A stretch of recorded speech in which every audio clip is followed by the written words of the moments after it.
KA Paul విజయం సాధించారు. మీరు వింటున్నది నిజమే. కాకపోతే ఆయన గెలిచింది నోటాపై.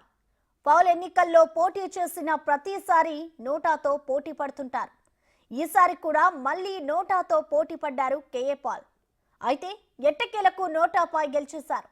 ఆంధ్రప్రదేశ్ సార్వత్రిక ఎన్నికల్లో తన ప్రజాశాంతి పార్టీ తరపున విశాఖ ఎంపీగా పోటీ చేశారు కేఏ పాల్. ఎన్నికల బరిలో నిలిచింది మొదలు తన కుండ గుర్తును ప్రమోట్ చేసే పనిలో వింత వింత ప్రచారాలకు శ్రీకారం చుట్టారాయన.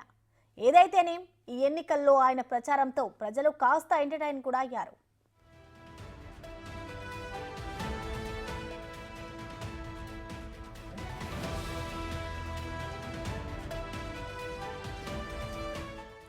ఇక నిన్న వెలువడిన ఎన్నికల ఫలితాల్లో కేఏ పాల్ గతం మాదిరే మళ్లీ నోటాతో పోటీ పడ్డారు.